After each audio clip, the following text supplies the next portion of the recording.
Hi ඉතින් කොහොමද ඉතින් අදත් අලුත් වීඩියෝ එකක් අරගෙන ආවා. අද අරගෙන ආවේ මාසෙන් කොහොමද අපි ඉගෙනගත්ත ජපනිස් ටික කවර් කරගන්නේ කියලා. ඉතින් මේකට ටිප්ස් කීපයක් තියෙනවා. අපි ඉතින් එකින් එක බලමු. සාමාන්‍යයෙන් අපිට ප්‍රධානම දේ තමයි ග්‍රැමර් එක. ඉතින් ග්‍රැමර් එක කරනකොට ග්‍රැමර් පොයින්ට්ස් ටික අපි හරියට කරගන්න ඕන. සාමාන්‍යයෙන් අපේ තියෙන ලෙවල් එකට අදාළ ග්‍රැමර් ටික අපි එකින් එක කොලයකට අරගත්තට පස්සේ ඒකට අදාළව ඒ කියන්නේ එක ග්‍රැමර් පොයින්ට් එකට අදාළව වාක්‍ය 5ක් ඔයගොල්ලෝ හදාගන්න. ඒ විදිහට හැම ග්‍රැමර් පොයින්ට් එකකටම මේ විදිහට හදාගන්න. ඒ හදාගෙන ඉවර වෙලා ඕගොල්ලන්ට පුළුවන් ඊට පස්සේ මාසෙ මුලදීත් ඒ ටික බලා ගන්න. ඊට පස්සේ මාස අන්තිමේදීත් ඕගොල්ලෝ මේ විදිහටම වාක්‍ය ටිකක් හදාන්න.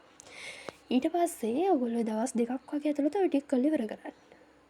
ඊට පස්සේ අපිට ඕන වෙනවා ග්‍රැමර් රීඩින් පාර්ට් එක හොඳට හල්මි කරගන්න. ඒකට අපිට පැරග්‍රාෆ් ටිකක් හොඳට කරන්න වෙනවා. ඒ ටික ප්‍රැක්ටිස් කරන්න වෙනවා. ඉතින් ඒක නිසා ඒකට අපිට පේපර්ස් අරගෙන පසුගිය වර්ෂවල පේපර්ස් අරගෙන අපිට ඒව ටික කරගන්න පුළුවන්. ඊට පස්සේ අපිට පුළුවන් නැවතත් ඕගොල්ලන්ට ඊළඟ කොටසට තියෙන්නේ ලිස්නින් පාර්ට් එක. ලිස්නින් පාර්ට් එකට ඕගොල්ලන්ට කරන්න තියෙන්නේ හොඳට ලිස්නින් අහන එක. එකම ලිස්නින් එක 5-6 වතාවක් ඇහුවා කියලා ඒකේ පාඩුවක් වෙන්නේ නැහැ.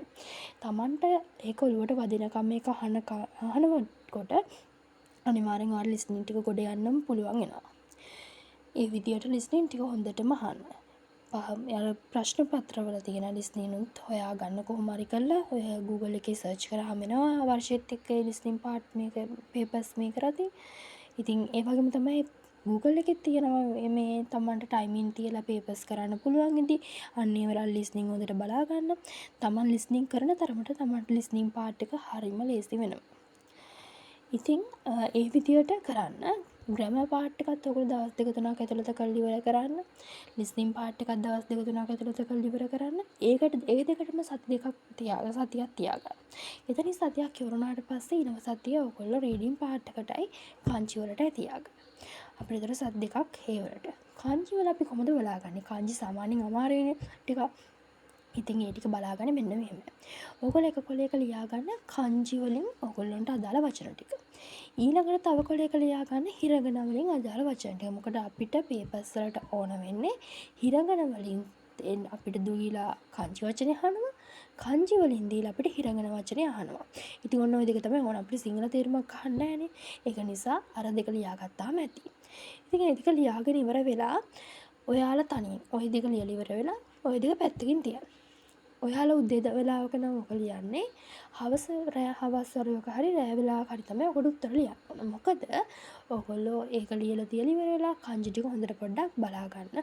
බලාගෙන පැයක් දෙකක් විතර බලාගත්තම හොඳටම ඇති. ඊට පස්සේ kanji කොලෙත් පැත්තකින් තියන්න. තියලා පැය 3-4කට පස්සේ ඔයගොල්ලෝ ආයෙත් කොලේ බලන්න යන්න එපා. බලන්න නැතුව තනියෙන් කරන්න. මොකද මේක විභාගෙටම ඇත්තටම ෆේස් කරන එකක් නෙමෙයිනේ. ඒක නිසා ඊට පස්සේ කරලා ඉවර වෙලා තමන් අර කොලේ ලියන්න. ලියලා බලන්න ඔයාලගේ kanji ටික හරිද නැද්ද කියලා. හිරගන වචන ටික හරිද නැද්ද කියලා බලන්න. බලලා ඉවර වෙලා ඕගලන්ට පුළුවන් ඊට පස්සේ තමන්ට හරියන ටික හොඳටම බලා ගන්න මොනවද මට හරි ගියේ කියලා. වැරදුන ටික බලා ගන්න මොනවද මට මෙතනින් වැරදුනේ කියලා. ඒ වැරදිච්ච ටික නැවත දවස් 2-3ක් අරගෙන එතනදී ආයෙමත් ඔයගොල්ලෝ ප්‍රැක්ටිස් කරන්න. දවස් 2-3ක් ඇතුළත ඒක ප්‍රැක්ටිස් කරන්න පුළුවන්. මොකද ඔයාලා ඒ දිනකොටත් ඒ ටික යාන්ත්‍රණික හරි බලාගෙන තියෙන නිසා. ඒ විදිහට ප්‍රැක්ටිස් කරන්න. ලියලා ප්‍රැක්ටිස් කරන්න. කටපාඩම් කරන්න.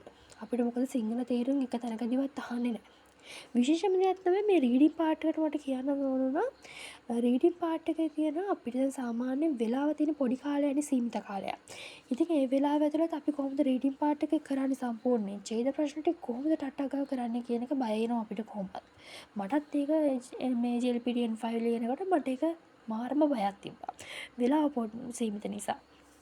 ඉතින් ඒ ඡේද ප්‍රශ්න අරගත්තට පස්සේ මුළු ඡේදෙම සිංහලට ට්‍රාන්ස්ලේට් කරන්න යන්න එපා.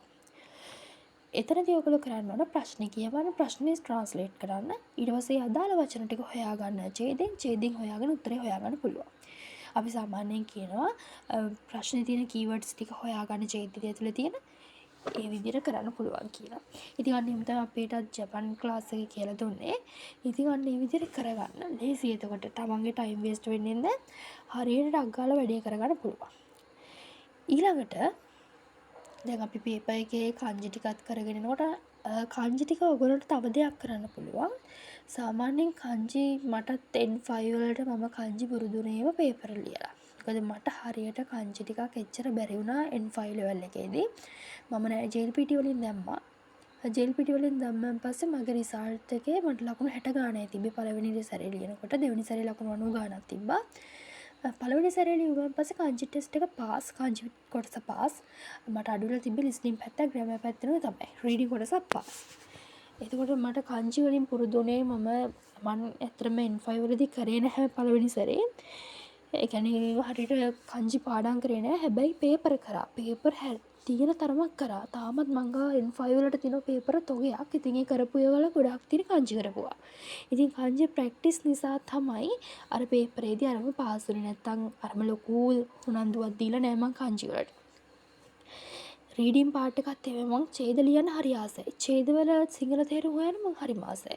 මම මෙහෙම දෙයක් තියෙනවා. ඡේදවල සිංහල තේරුම් ඔයාලා ගෙදර ඉඳන් ප්‍රැක්ටිස් වෙනවා නම්. ඒ කියන්නේ ගෙදර ඉඳන් ඡේද කරනවා නම් සිංහල ට්‍රාන්ස්ලේට් කර කරනවා නම් ඕගොල්ලන්ට වචන පුරුදු වෙනවා. ඉතින් ඔන්න ඔය විදියට කරන්න try කරන්න හොඳටම පේපර් කරන්න. අන්තිම මාසෙ කියන්නේ පේපර් ගොඩාක් කරන්න ඕන කාලයක්. අපි සාමාන්‍යයෙන් A level O level වලට focus කරනවා වගේ තමයි. ඉතින් මේ විදියටම අර තමන් කංජිලිය ප්‍රැක්ටිස් කරන්න, පේපර්ස් කරන්න, ලිස්නින් අහන්න, ඒ විදිහේ දේවල් ඔක්කොම කරන්න ඕන. ඉතින් මේ විදිහට ප්‍රැක්ටිස් කළා ඔයගොල්ලෝ අනිවාර්යෙන් එක්සෑම් එක පාස් වෙනවා. මේක මම try කරපු දෙයක් අත්දැකීමෙන් කියන්නේ. ඉතින් ඔය ටික කරලා බලන්න අනිවාර්යෙන් තමයි රිසල්ට් එක ලැබෙනවා.